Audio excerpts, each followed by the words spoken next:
Welcome to Board Game Empire. We're going to be giving you a brief overview and review of the Age of Rome. So this is a worker placement game where you're trying to become emperor or empress. So you start out picking a player board. On that player board, it will show you what you start with as far as legions, votes, and followers. We all start with 3 schemes. It also determines where your bonuses and feuds go on your player board. And the left are your player actions that you could choose when you activate a scheme. Your starting resources are right here in between the scheme and the feud tiles. So each player will pick a player board either randomly or they could choose one, and then you just you gather your resources and things based on that. So for instance, I started with six in coins, they call it denarii. I started at 2 glory points, and I had 2 feuds to start with. That's these little black with the snake. And I had to start with the anchor card. The anchor card basically acts just as that, an anchor. It takes up one of your card slots that you're allowed. There's a max hand, I believe, of 5. So you have to get rid of this to be able to have that 5th card, and there are ways to get rid of it. I think the event cards is one of them, I believe. I think that's the only way, isn't it, to get rid of it? I think so. I'm not sure. We obviously haven't seen all the cards when we played. But each player also starts out with, you draw 3 quest cards, and you keep 2 of them, and it's a private objective that you're going for before the end of the game, and you will have an opportunity possibly to get another one. And then you're just you're basically going through the phases. Your first round, you're not doing scheme. Right. So this board will be turning. It's pretty cool, and it has the little population discs here underneath. Those go up by 1 each time you place a building of each level of building. There's level 1, 2s, and 3s. If you get build the first level 3 of a type, you get to take that bonus tile, and it gets you certain advantages throughout the game. So each one does something different, and they're all covered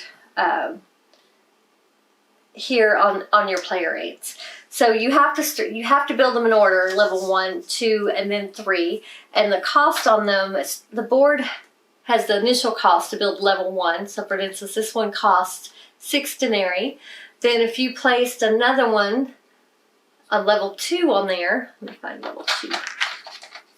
After you've placed level 1, so say you've placed level 1, the level 2 is going to cost you 11 denarii, and then you would just put level 2 on top of that one, and the next one's going to cost you 6 denarii. If you happen to build that one, you would put that on top, and you keep the bonus coin. So if you have the military one, let's see, they're not on here, so I'm not exactly sure what they do. Are they on there? In case of the battle, you win ties. That's okay. So yeah, you automatically win in ties. But there's several of them, like the politician one, the one you have. You get sub 2 points. You get 3 points when you do the 3. Yeah, so some of them gain you more points in denarii. It just depends on which one you were able to complete to the 3rd level.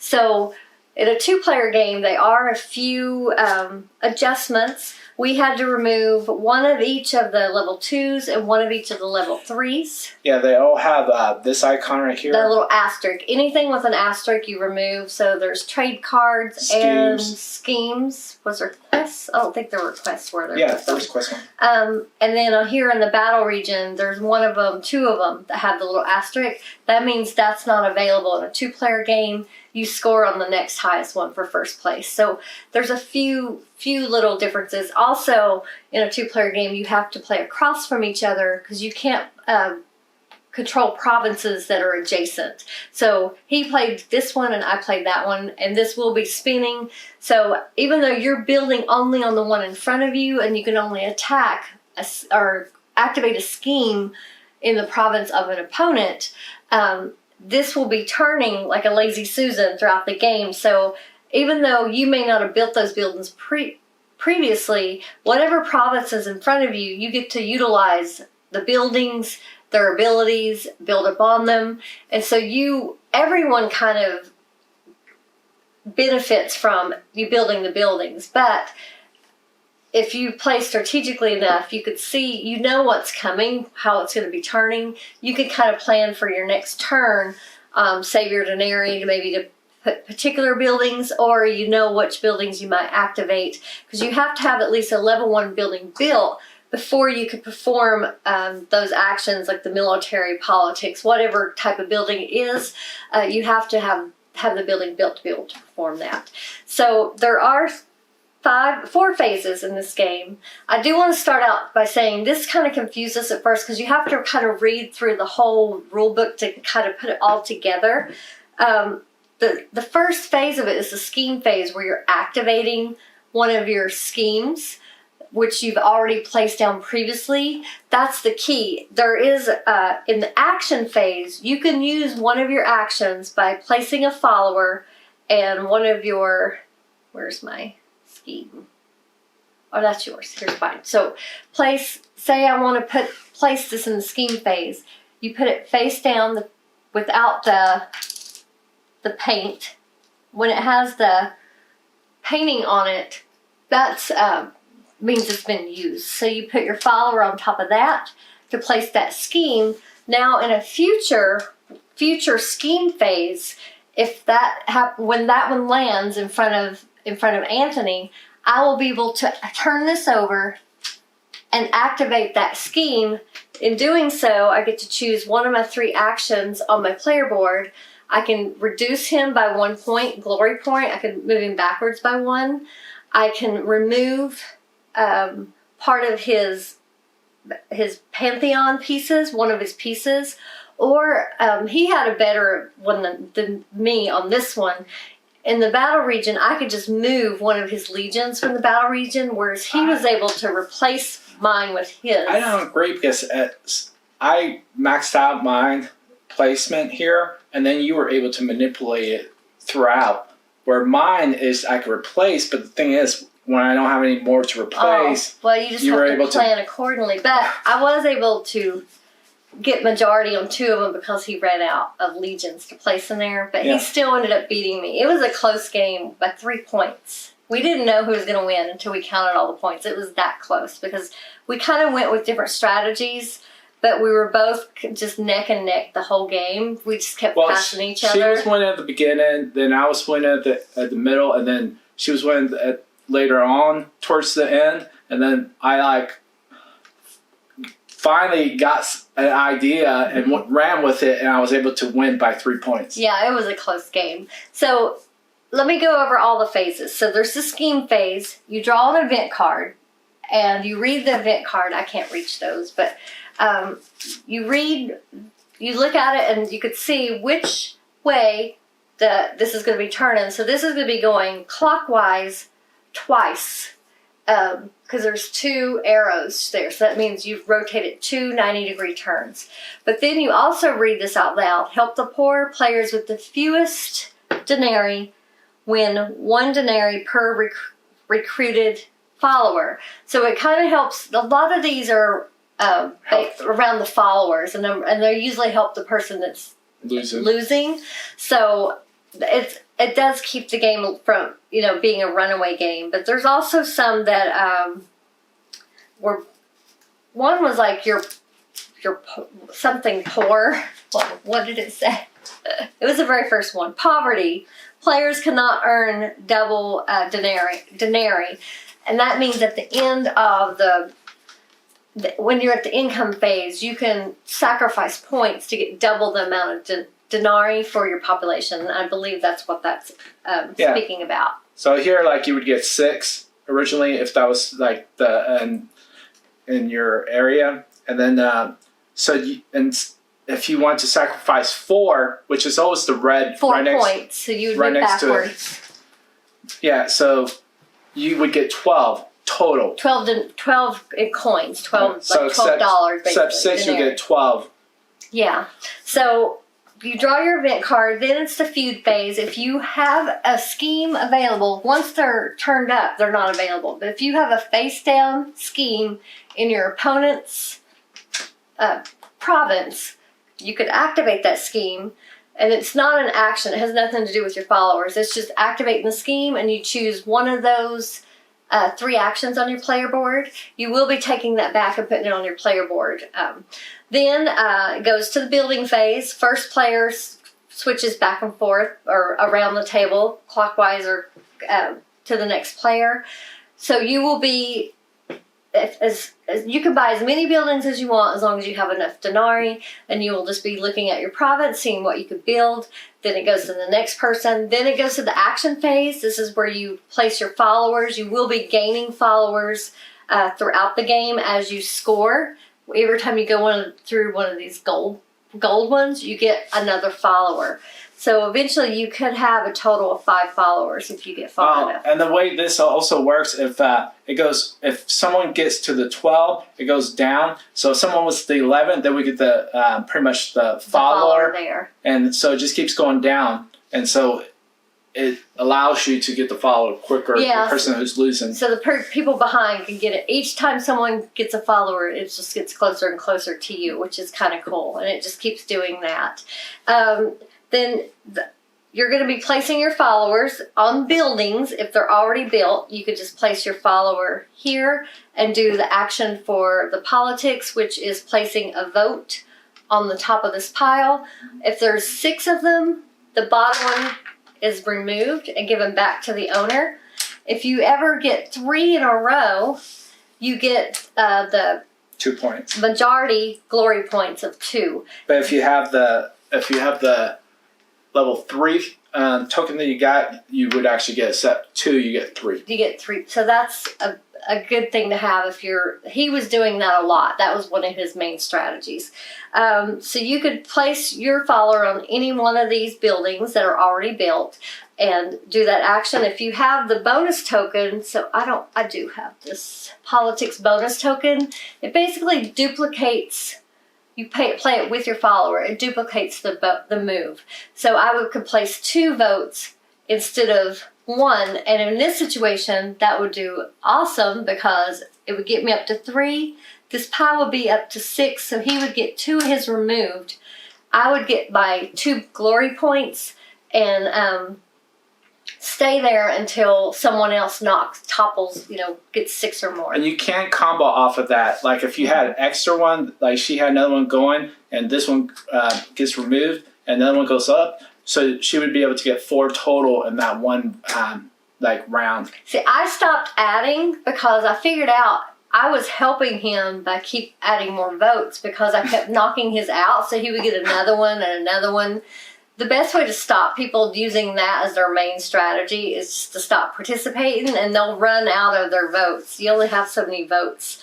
So that put a stop to that. I wish I'd figured that out earlier in the game, and I may have won because he got at least 4 times. It got stuck on 5 because he stopped doing it. But you can. So the military is where you add a legion to the battle regions.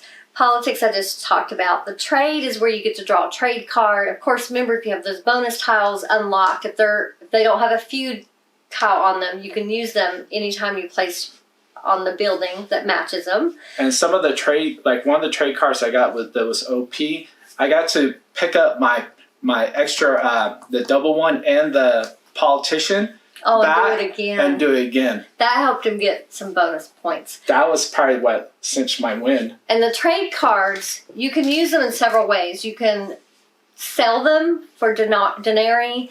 You could try to collect a set. And those go underneath your board? Yeah, you can collect up to 3 sets.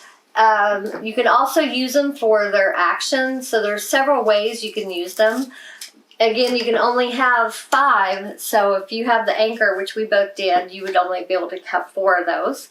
The religion one is where you place your Pantheon pieces, and they could be torn down until you have a full one, which is all 3 of yours and either the gold or bronze in a 2-player game. So once you have it completed like that, a player cannot use their player action on their board to take it apart. There is a card though that we came across that it says even a completed Pantheon building can be desecration. All players return their last piece built to the supply, even if it's completed. Because normally completed means it can't be touched by another opponent. You're safe, but that card breaks all those rules.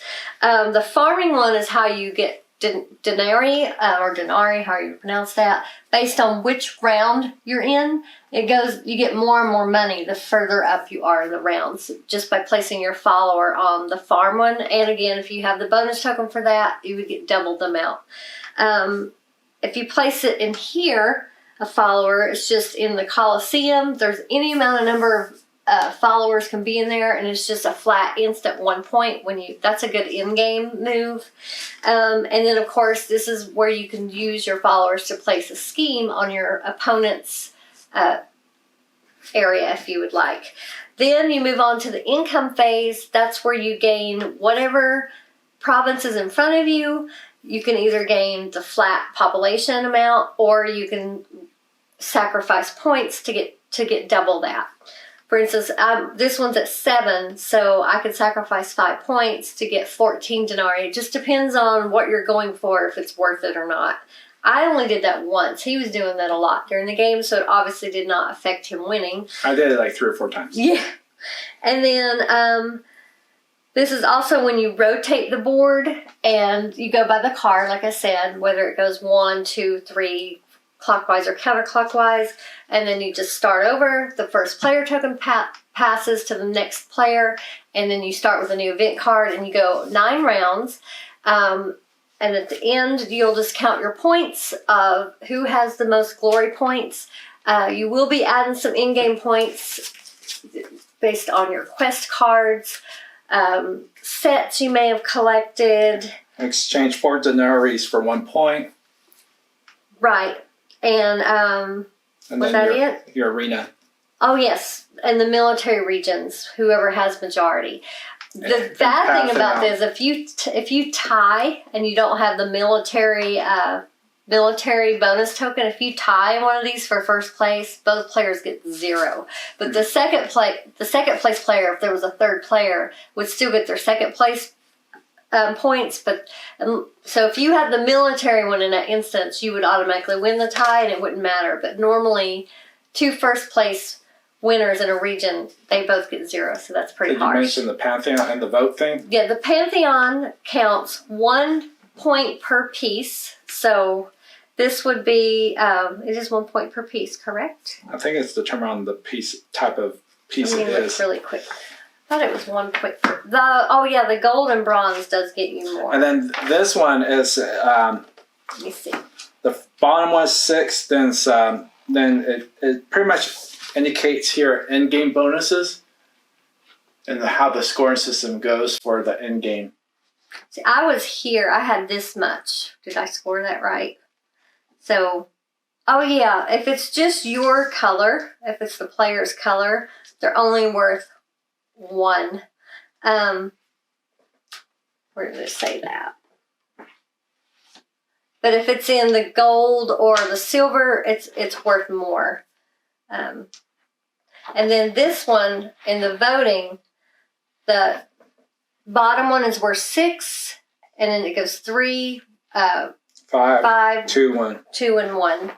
So there's various ways to score in-game points in this, and you calculate all that, and then whoever has the most points wins the game. So what did you think about it? Okay, so we have the deluxe version with the metal coins and everything. Oh, yeah. I just want to state that. So component-wise, phenomenal. One of the best-looking games and components I've seen any game.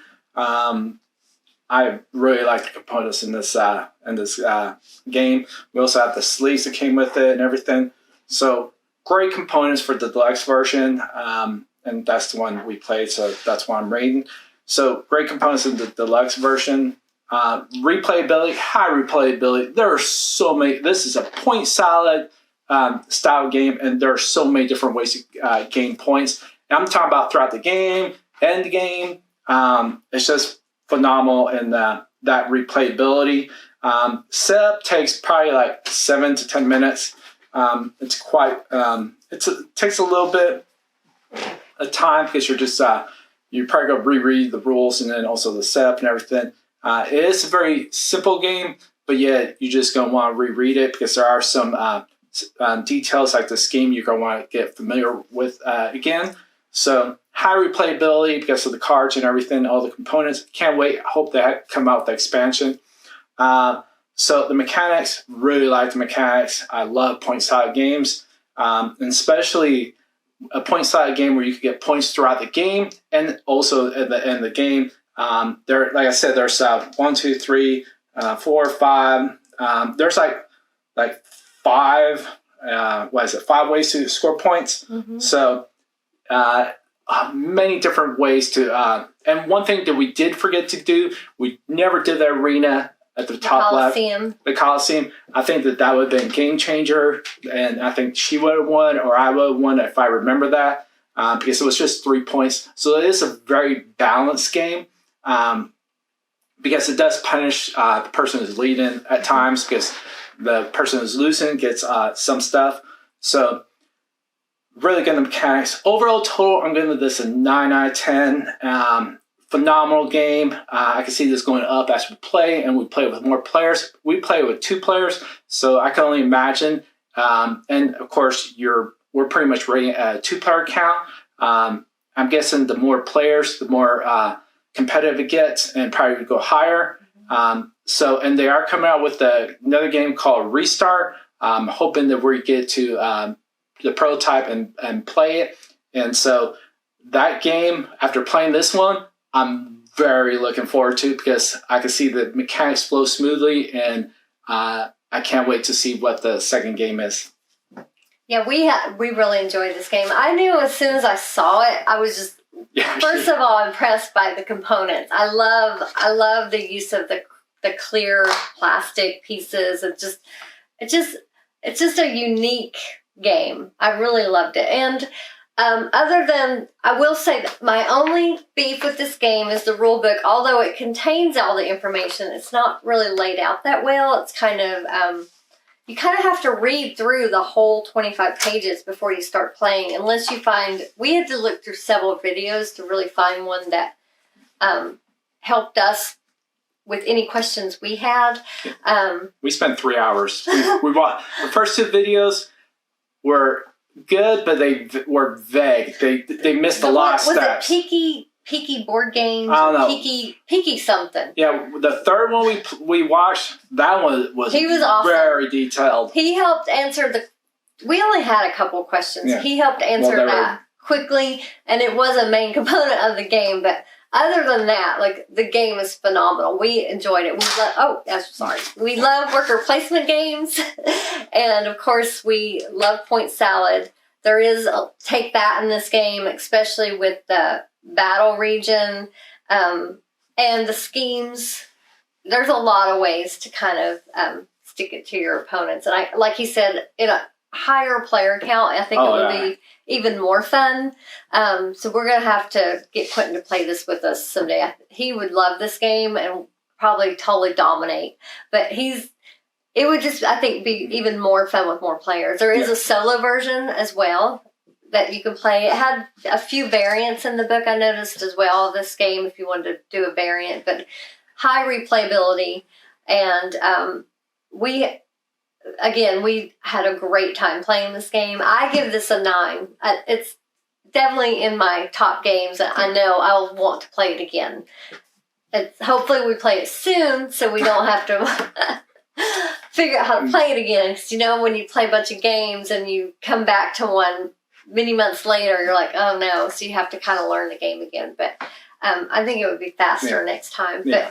But yeah, it's phenomenal game, and just like you said, we have the deluxe version, so all these components are so nice, which made it definitely nicer to play. It made it it was so enjoyable. So hopefully this helped you decide whether this is a game you would want to add to your collection. If you like worker placement, set collection type games, and you're looking for something a little bit more unique, I would check this one out. And you don't have to get the deluxe version. It's just, but it is nice if you can splurge a little on yourself. I would definitely get the deluxe version. But yeah, this one's definitely worth it. Yeah. It has really great components, and it's one you would actually want to play over and over. Like we would definitely. Yeah, it's not overly. Play this one. It's not overly complex. I mean, it looks like a lot because it does have a lot of table presence, but it's not. It's really, once you play it one time, you could be like, oh, this is actually pretty simple mechanics. Yeah, it's very simple mechanics. Yeah. So highly, highly recommend this game. He will put the link in the description so you can check it out for yourself. Please give this video a like, and feel free to leave any comments or questions. Thank you so much if you're already subscribed. If not, we hope you will subscribe and click the bell so you can see all of our content. Thank you again for watching, and we look forward to seeing you next time.